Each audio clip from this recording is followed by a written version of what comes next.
Ok, ce qu'on va faire dans cette section, c'est qu'on va regarder la deuxième catégorie de psaumes, c'est-à-dire les psaumes de louange, de reconnaissance. Et j'ai déjà mentionné qu'il y a plus de psaumes de lamentation que de psaumes de louange. Mais bien sûr qu'il y a beaucoup de psaumes de louange quand même. Et souvent d'ailleurs c'est à ça qu'on pense quand on pense aux psaumes. Donc, vous pouvez voir à l'écran qu'on a deux catégories de psaumes de louange qu'on peut reconnaître. Premier, ce qu'on appelle hymne de louange, et le deuxième, psaume de reconnaissance.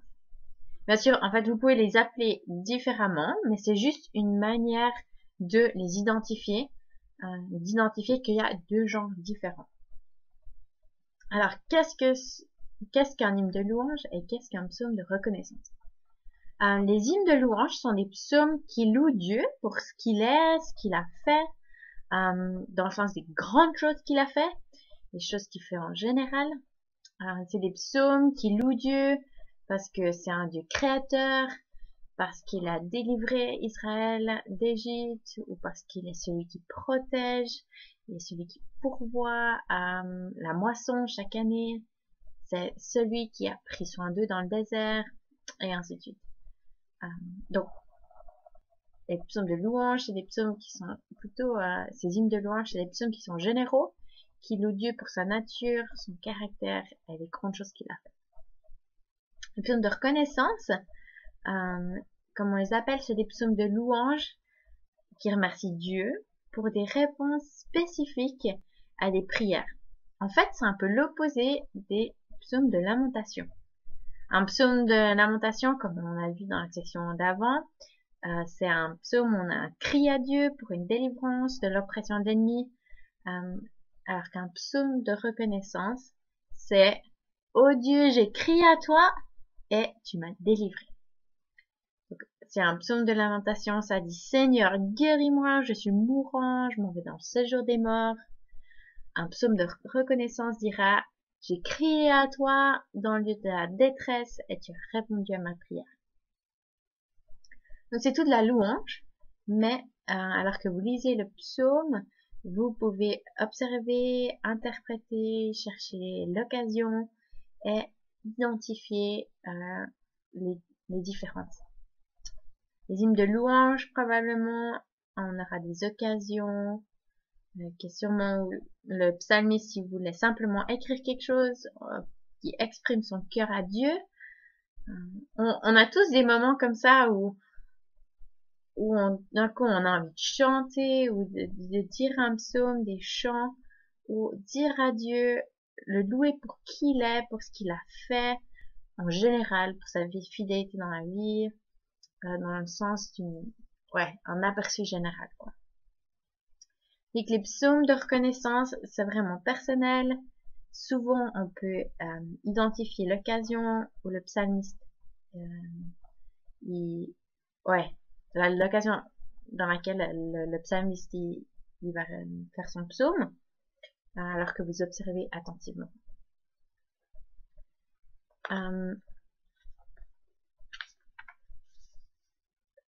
Aussi, comme avec les psaumes de lamentation, on a vu qu'ils avaient un format, une forme en particulier qui peuvent être identifiés. On va voir que c'est la même chose avec les psaumes de reconnaissance et les hymnes de louange. C'est deux éléments différents qui peuvent être reconnus. Mais bien sûr, il n'y a aucun des deux qui sont très rigides, dans le sens où tout doit être comme ça et c'est toujours la même chose. Parce que bien sûr, les écrivains des psaumes sont des poètes, et donc c'est des artistes qui ont leur propre droit. Et vous savez que les artistes, ils font plein de choses différentes. Il y a un format et ensuite ils vont faire différentes variations de ce format. Et c'est bien sûr ce qu'on va voir dans les psaumes. Ok, donc les hymnes de louange, comme vous pouvez voir à l'écran, ils ont habituellement les éléments suivants. D'abord, un appel à la louange, un appel à louer, un appel pour toutes les nations de la terre, à louer Dieu, ou chanter au Seigneur, un nouveau chant, ou quelque chose du genre. Ensuite, on a la raison pour laquelle Dieu est loué. Et bien sûr, ça c'est vraiment le cœur du psaume. Et en général, il y a un élément ou plusieurs éléments de conclusion. Ça peut être une prière, ça peut être une exhortation, ça peut être une déclaration de confiance, ou un souhait exprimé, ou différentes choses selon les psaumes. Mais la plupart du temps, ça commence avec un appel à la louange et une raison pourquoi Dieu devrait être loué. Donc, avant de regarder au psaume de reconnaissance, on va regarder quelques exemples. Donc, un des exemples qui est facile à observer, c'est le psaume le plus court, c'est-à-dire le psaume 117. Et il a seulement 2 versets. Donc, je vous invite à nouveau à ouvrir votre Bible au psaume 117. Voilà. Et voilà, c'est un hymne de louange, donc. Certains vont l'appeler un psaume de louange descriptive. Donc, si vous rencontrez ce terme, c'est ce que c'est. Nous, on appelle un hymne de louange. Et donc, ici, on voit différents éléments. Verset 1, on a l'appel à la louange. Louez l'Éternel, vous toutes les nations. Glorifiez-le, vous tous les peuples. Donc, on a l'appel à la louange, un appel pour toutes les nations à venir louer Dieu. Et en fait, c'est trop bien, mais le livre des psaumes, c'est en fait un des livres les plus missionnaires de la Bible. Parce que il y a tout le temps cette répétition, cette réalisation que Dieu est un Dieu des nations. Dieu est le Dieu de la terre entière. Et donc, toutes les nations, elles doivent venir pour le louer. Donc, le premier verset, c'est un appel à la louange. Et le deuxième verset nous donne la raison pourquoi Dieu, il devrait être loué. Car sa bienveillance pour nous est efficace et la vérité de l'Éternel durera toujours. Vous voyez? Car sa bienveillance pour nous est efficace et la vérité de l'Éternel dure à toujours. Donc l'appel à la louange est pour toutes les nations et la raison pour laquelle nous devons louer Dieu, c'est la nature, le caractère de Dieu, sa vérité, sa bienveillance. Ici, dans l'Ancien Testament, on a cet exemple de la vérité, la fidélité de Dieu, de l'Éternel, et sa bienveillance envers les nations. Et ensuite, on a un élément de conclusion qui est très court dans ce psaume, et c'est simplement louer l'Éternel. Une exhortation. Ok, on va passer au psaume 100. Ici, on a une variation. Le psaume 100, voilà. Donc, dans cette magnifique variation d'un hymne de louange, on a de nouveau un psaume qui est plutôt court. Donc, on a les versets 1 et 2 avec un appel à l'adoration et la louange. Lance une joyeuse clameur vers l'Éternel. Terre entière, servez l'Éternel avec joie, venez avec des acclamations en sa présence. Ensuite, on a la raison, c'est une déclaration de qui Dieu est. Reconnaissez que l'Éternel est Dieu, c'est lui qui nous a fait, et nous sommes à lui, son peuple, et le troupeau de son pâturage. Donc, pourquoi est-ce qu'ils doivent acclamer l'Éternel? Pourquoi est-ce qu'ils doivent lancer une joyeuse clameur vers l'Éternel? Pourquoi est-ce qu'ils doivent servir l'Éternel avec joie et venir avec des acclamations en sa présence? À cause de la relation qu'ils ont avec Dieu. Premièrement, l'Éternel est Dieu, et c'est pas une idole. Il nous a fait, nous sommes sa création. Mais plus que ça, il est un berger pour nous. Et ensuite, dans ce psaume, on a une répétition. Encore une fois, au verset 4, on a un appel à la louange. Entrant dans ses portes avec reconnaissance, dans ses parvis avec des louanges. Célébrez-le, bénissez son nom. Pourquoi? Verset 5, car l'Éternel est bon, sa bienveillance dure toujours et sa fidélité de génération en génération. Et le mot bienveillance, en fait, c'est le mot chesed en hébreu. Excusez ma prononciation, je ne suis pas une experte d'hébreu. Et c'est un mot qui est difficile à traduire parce que c'est un mot qui traduit la fidélité dans l'alliance. Une fidélité dans une alliance qui est née dans l'amour, un amour qui s'engage à quelque chose en particulier. Et donc, on a cette confirmation de la fidélité de Dieu qui dure et son amour envers nous. Voilà, donc ça c'était le psaume 100. On va regarder encore au psaume 33. C'est de nouveau un hymne de louange qui est un peu plus long. Donc on va voir comment ça fonctionne dans un psaume un peu plus long. Okay, psaume 33. Voilà. Les 3 premiers versets du psaume 103 sont l'appel à la louange. On a qui doit louer, comment il devrait louer. Juste, pousser des cris de joie. La louange convient aux hommes droits. Donc, la louange appartient aux justes. On nous dit comment louer. Célébrer l'Éternel avec la harpe, psalmodier en son honneur sur la lutte à 10 cordes. Donc, il semble que c'est pour faire un orchestre. Chantez-lui un cantique nouveau, jouez bien de vos instruments en l'acclamant. Et ensuite, on a le pourquoi, la raison. Dans ce psaume, il y a plusieurs raisons pourquoi il devrait louer. Et la première raison pourquoi on devrait pousser des cris de joie et le célébrer, c'est car la parole de l'Éternel est droite et toute son œuvre s'accomplit avec fidélité. Il aime la justice et le droit, la bienveillance de l'Éternel remplit la terre. Donc, la première raison que ce psaume nous donne de louer Dieu, cet hymne de louange, c'est à cause de ses œuvres et de son caractère, pour sa valeur intrinsèque. Ensuite, on a une autre raison, verset 6. Les cieux ont été faits par la parole de l'Éternel, et toutes leurs armées par le souffle de sa bouche. Il amoncelle en une masse les eaux des mers, il met l'abîme dans des réservoirs. Que toute la terre craigne l'Éternel, que tous les habitants du monde tremblent devant lui, car il dit, et la chose arrive, il leur donne, et elle existe.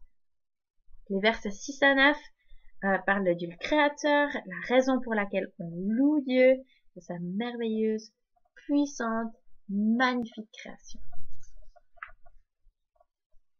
Ensuite, au verset 10, on a une autre raison. L'Éternel renverse le conseil des nations, il anéantit les projets des peuples.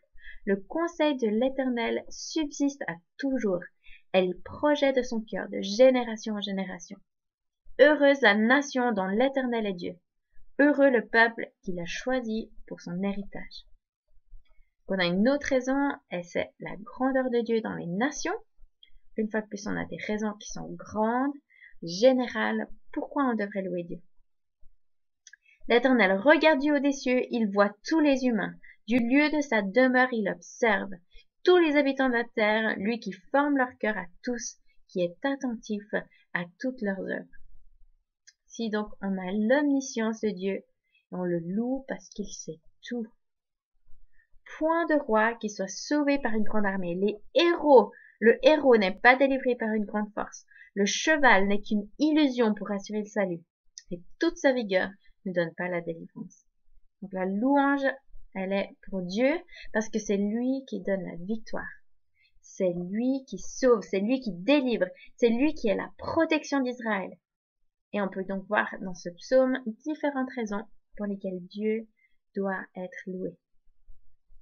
Et ensuite, on a cette déclaration de confiance. Voici que l'œil de l'Éternel est sur ceux qui le craignent, sur ceux qui s'attendent à sa bienveillance, afin d'arracher leur âme à la mort et de les faire vivre pendant la famine. Notre âme attend l'Éternel, il est notre secours et notre bouclier, car notre cœur se réjouit, car nous avons confiance en son saint nom. Éternel, que ta bienveillance soit sur nous, comme nous nous attendons à toi.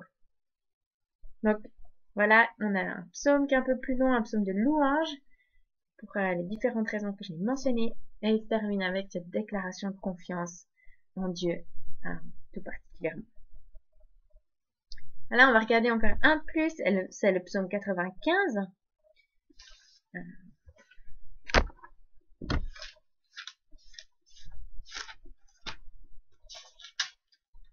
Voilà. C'est un psaume intéressant parce que ça change un petit peu. Ça commence avec un hymne de louange et ensuite au milieu, au verset 7, ça va changer et il va devenir une exhortation. Bien sûr, on va trouver les différents éléments, différentes choses dans le psaume. Et quand on arrive à découvrir la catégorie, alors vous verrez ce qui se passe. Donc ici, on a un double appel à la louange. Ce qu'on a, c'est le verset 1 au début du verset, jusqu'au début du verset 7. Voilà, l'appel à la louange et à l'adoration. Allons acclamer l'Éternel, lançons une joyeuse clameur vers le rocher de notre salut. Allons au-devant de lui pour le célébrer, avec des psaumes lançant vers lui une joyeuse clameur. Pourquoi? Au verset 3, on a la réponse. Car l'Éternel est un grand Dieu, il est un grand roi au-dessus de tous les dieux. Il tient dans sa main les profondeurs de la terre et les sommets des montagnes sont à lui. La mer est à lui, c'est lui qui l'a faite. La terre aussi, ses mains l'ont formée. Donc on a l'appel à la louange et ensuite, verset 3 à 5, on a la raison. C'est à cause de qui Dieu est et à cause de ses œuvres majestueuses de la création. Donc Dieu est ce Dieu merveilleux de création, ce Dieu créateur. Et quand on arrive au verset 6 et 7, c'est juste trop beau, comme ça mène à quelque chose de beaucoup plus personnel. Venez, prosternons-nous, courbons-nous, fléchissons le genou devant l'Éternel qui nous a fait. De nouveau, on appelle à la louange. Pourquoi? Car il est notre Dieu et nous sommes le peuple de son pâturage, le troupeau que sa main conduit. Là, ça devient vraiment personnel. Ce grand Dieu qui a créé les montagnes et la mer et la terre. C'est pas juste un Dieu de lointain. Dans cette hymne de louange, le psalmiste nous mène au fait que ce grand Dieu, c'est notre Dieu d'une manière très personnelle. Donc voilà, on a ces hymnes de louange à différents éléments. Il y a toujours cet appel à la louange. On appelle à louer. Il y a plusieurs variations. Mais normalement, il y a cet appel. Recherchez ensuite les raisons. Pourquoi Dieu doit être loué. Et ensuite, il y aura peut-être un élément de conclusion où le psalmiste va terminer son psaume. Voilà pour les hymnes de louange. Maintenant, on va encore regarder les psaumes de reconnaissance. Alors, comme j'ai déjà mentionné, ceux-ci sont plus personnels. C'est en lien avec une situation qui s'est passée dans la vie de la nation ou d'un individu. Et essayez toujours d'identifier si c'est un psaume individuel ou conjoint ou pour la communauté. Et vous inquiétez pas, vous apprendrez à faire ça en pratiquant. Est-ce que vous voyez, donc de nouveau, on a un appel à la louange, parfois une bénédiction, et ensuite on trouve un élément de témoignage. Le psalmiste, il va louer Dieu spécifiquement pour ce qu'il a fait. Et c'est la partie qui va nous donner l'occasion du psaume, et comment on peut identifier ce qui s'est passé avec le psaume dans la vie du psalmiste. Ensuite, on a souvent le renouvellement d'un vœu de louange, ou en tout cas parfois. Et ensuite, il peut se terminer de nouveau avec une déclaration de confiance ou une déclaration de reconnaissance ou une conclusion d'une sorte ou d'une autre pour terminer son psaume. Donc, c'est intéressant de voir à quoi il ressemble et c'est pourquoi je vous invite à regarder le psaume 30 pour commencer.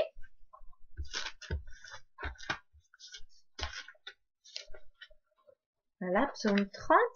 Donc, dans verset 1, on a l'appel à la louange. Comme j'ai dit, parfois c'est une bénédiction ou une affirmation, une déclaration. Si on a « Je t'exalte, Éternel ». Pourquoi?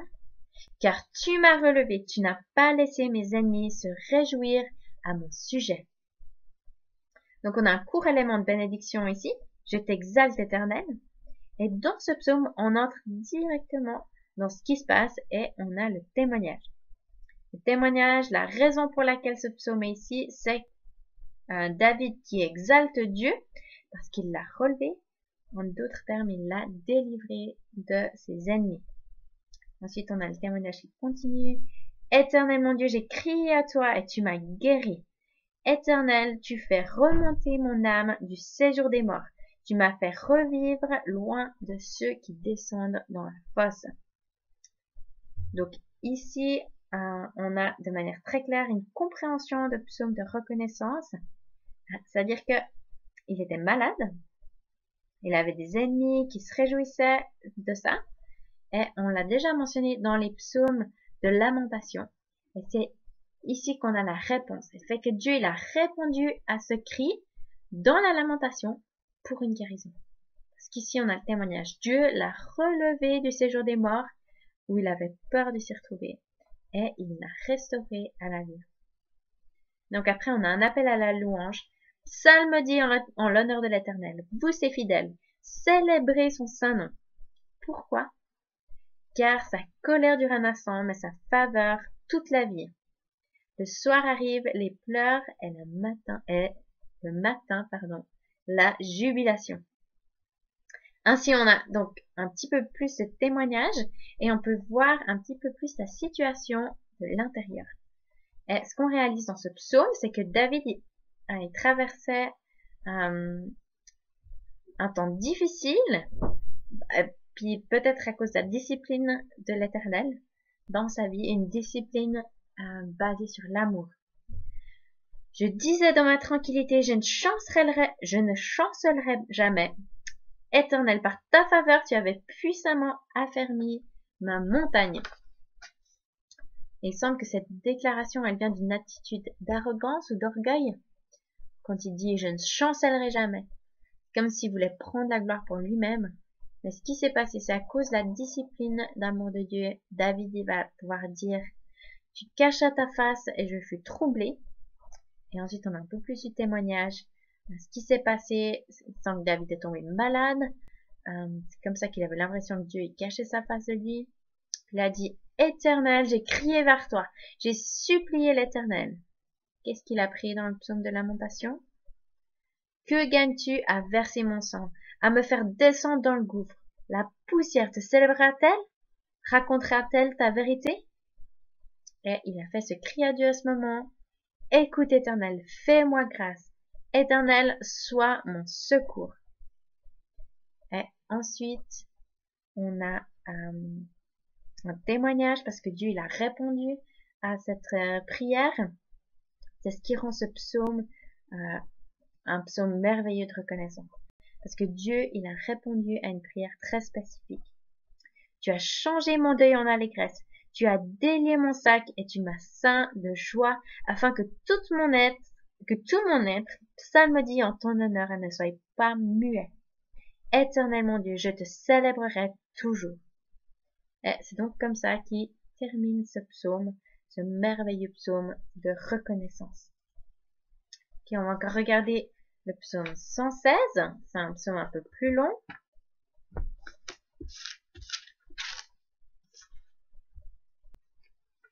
Voilà, psaume 116, verset 1, nous dit « J'aime l'Éternel, car il entend ma voix, mes supplications, car il a tendu son oreille vers moi, et je l'invoquerai toute ma vie. » Donc ça commence avec la louange. Ensuite, on a un long témoignage de pourquoi il est si reconnaissant, il exprime son amour à Dieu. Et on peut lire « Les liens de la mort m'avaient enserré, et les angoisses du séjour des morts m'avaient atteint.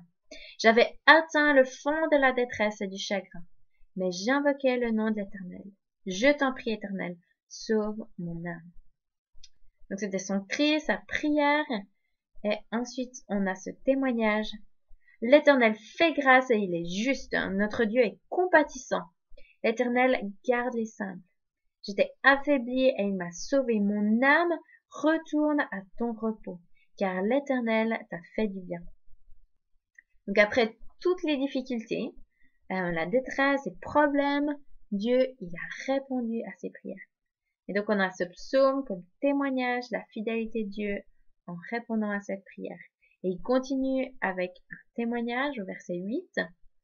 Oui, tu as délivré mon âme de la mort, mes yeux des larmes, mes pieds de la chute. Je marcherai devant l'Éternel sur la terre des vivants. J'ai cru quand j'ai parlé. J'étais très malheureux. Je disais dans ma précipitation, tout homme est menteur. Ici, on a ce témoignage que, au milieu de toutes ces choses épouvantables qu'il ressentait, les choses qui se passaient, les accusations, il a refusé d'accepter les accusations. Il a dit oui, je suis malheureux, mais j'écouterai pas ce que les gens disent sur moi ou sur Dieu. Ensuite, on a comme un vœu de louange. Comment rendrai-je à l'Éternel tous ses bienfaits envers moi? J'élèverai la coupe de délivrance et j'invoquerai le nom de l'Éternel. J'accomplirai mes vœux envers l'Éternel en présence de tout son peuple. Donc ici, c'est un engagement à proclamer les louanges de Dieu et d'honorer Dieu en face de la congrégation. Elle a dû prier aux yeux d'Éternel la mort de ses fidèles. Je te supplie, Éternel, car je suis ton serviteur, fils de sa servante. Tu as détaché mes liens. Donc, en gros, il dit, je suis juste une personne humble, mais tu m'as délivré, tu m'as libéré. En fait, on ne sait pas qui est l'auteur de ce psaume, on n'a aucune idée, mais on sait que c'est quelqu'un qui se considère comme une personne simple, une personne humble. Et dit au verset 17, « Je t'offrirai un sacrifice de reconnaissance et j'invoquerai le nom de l'Éternel. J'accomplirai mes vœux envers l'Éternel en présence de tout son peuple, dans les parvis de la maison de l'Éternel, au milieu de toi, Jérusalem. » Ensuite, il termine, « Louez l'Éternel. » Une des choses que vous allez découvrir en étudiant le livre de Lévitique, c'est qu'il y a différents types de sacrifices. Peut-être que vous savez même déjà ça. Donc, il y a des holocaustes, il y a les sacrifices pour le péché, les sacrifices de culpabilité, les sacrifices de communion. Mais entre autres, une des catégories de sacrifices, c'est qu'il y avait une offrande volontaire que les gens ils pouvaient offrir simplement en signe de reconnaissance et de gratitude envers Dieu. Et c'était l'offrande que, quand ils apportaient l'animal pour sacrifier, ils l'offraient et il y avait une portion de l'animal qui était consumée sur l'autel, une portion qui allait au prêtre, mais la plus grande portion de l'animal, elle revenait à la personne qui l'avait offerte. Il pouvait la prendre, il pouvait faire un barbecue, la cuisiner et le partager, le manger avec toute sa famille. Et ça s'appelait un sacrifice de reconnaissance ou une offrande à la suite d'un vœu. Et c'est ce que c'était, cette offrande qu'ils offraient à Dieu purement par gratitude envers Dieu, pour une réponse à une prière ou pour la fidélité que Dieu il avait montrée, ou simplement pour louer. Et donc c'est de ce sacrifice en particulier que parle ce psaume. Et on va terminer en regardant le psaume 32. C'est le dernier qu'on va regarder dans cette catégorie. Donc, alors que vous cherchez ces choses, ne vous inquiétez pas, vous serez capable vraiment de détecter ces différents éléments et de les identifier. Ok, psaume 32.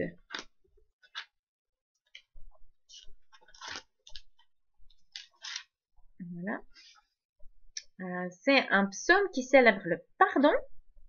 Donc, de nouveau, on a un élément de témoignage qui est fort. C'est pour ça que on peut aussi le mettre dans la catégorie des psaumes pénitentiels ou psaumes de pardon. Mais c'est sûr que c'est après que le pardon il a été connu et apprécié par le psalmiste. Et ici, on sait que le psalmiste, c'est David. Heureux celui dont la transgression est enlevée, dont le péché est pardonné. Heureux l'homme à qui l'Éternel ne tient plus compte de sa faute et dans l'esprit duquel il n'y a point de fraude. C'est donc le témoignage. Tant que je me suis tue, mes os se consumaient. Je gémissais toute la journée, car nuit et jour, ta main pesait sur moi. Ma vigueur n'était plus que sécheresse comme celle de l'été. Donc on voit que David était vraiment dans une situation désespérée. On ne sait pas quand c'était dans sa vie, mais dans sa résistance, alors qu'il refusait de pécher, ça avait un impact physique sur lui. Ensuite, on a ce témoignage au verset 5. Je t'ai fait connaître mon péché, je n'ai pas couvert ma faute. J'ai dit, je confesserai mes transgressions à l'Éternel. Et toi, tu as enlevé la faute de mon péché. Waouh! Quel beau témoignage et quelle raison merveilleuse pour un psaume de reconnaissance. Qu'ainsi tout fidèle te prie au temps convenable. Si de grandes eaux débordent, elles ne t'atteindront point. Nullement, pardon. Tu es un abri pour moi, tu me gardes de la détresse, tu m'entoures de cris de délivrance. Ce qui est fascinant avec ce psaume, et c'est pour ça que les psaumes ils sont tellement bien quand on arrive à vraiment entrer, à s'impliquer dans notre étude à un niveau un petit peu plus profond, c'est qu'on va découvrir que c'est un psaume de reconnaissance, mais ensuite il devient ce qu'on appelle un psaume de sagesse. Parce que de cette reconnaissance, David, il va faire une transition où il commence à enseigner. Il dit au verset 6, « Qu'ainsi tout fidèle te prie au temps convenable. Si de grandes eaux débordent, elles ne l'atteindront nullement. Tu es un abri pour moi, tu me gardes de la détresse, tu m'entoures de cris de délivrance. » Et donc ça devient un moyen pour lequel les gens ils peuvent apprendre. Mais ensuite, on a quelque chose de différent qui se passe, versets 8 et 9. Une fois de plus, on voit ça dans plusieurs psaumes. J'ai mentionné auparavant, les psaumes sont intéressants parce que c'est les paroles d'hommes à Dieu. C'est les prières. On parle de la parole de Dieu en tant que les mots de Dieu, les paroles qu'il a pour nous. Mais ce qu'on a dans les psaumes, en fait, c'est les paroles des hommes envers Dieu. Mais de temps en temps, dans les psaumes, on trouve ça dans le psaume 95, je crois, celui qu'on vient de regarder, dans la deuxième partie, et on trouve ça aussi ici, dans ce psaume. Dieu, il fait irruption, et on a quelques versets où c'est plus les mots des hommes à Dieu, mais les mots de Dieu à l'homme, pour l'homme. Et donc ici, on a Dieu qui fait irruption et qui parle ainsi. Je t'instruirai et je te montrerai la voie que tu dois suivre. Je te conseillerai. J'aurai le regard sur toi. Ne soyez pas comme un cheval ou un mulet sans intelligence. On les bride avec un frein et un mors dont on les part afin qu'ils ne s'approchent pas de toi. Vous voyez, vous pouvez voir l'enseignement qui en ressort ici, parce qu'au verset 3, David dit à quel point il a résisté à la conviction de l'Éternel. Mais ici, on a une confirmation du conseil et de la direction de Dieu. Mais il y a besoin d'être soumis, d'être prêt à se soumettre et à obéir à ce que Dieu dit. Ensuite, on a la conclusion, verset 10. Il y a beaucoup de douleur pour le méchant, mais celui qui se confie en l'Éternel est entouré de sa bienveillance. Juste, réjouissez-vous en l'Éternel et soyez dans l'allégresse. Poussez des cris de joie, vous tous qui êtes droits de cœur. Donc une conclusion merveilleuse de ce psaume sur l'amour de Dieu qui entoure ceux qui se confient en lui. Et une bonne raison de pousser des cris de joie à cause du pardon de Dieu, de son engagement à nous diriger et à nous guider. Donc c'est un super psaume de reconnaissance, un super psaume qui fait une transition dans un psaume de sagesse. Voilà, donc c'était les catégories, vous pouvez remarquer. Donc recherchez ces catégories, hymnes de louange ou psaumes de reconnaissance. J'ai mentionné les différents éléments pour ces hymnes de louange et les psaumes de reconnaissance. Donc quand vous lisez, lisez attentivement pour que vous puissiez identifier ces différents éléments. Et ça vous aidera à comprendre ce qui se passe dans ces psaumes beaucoup plus.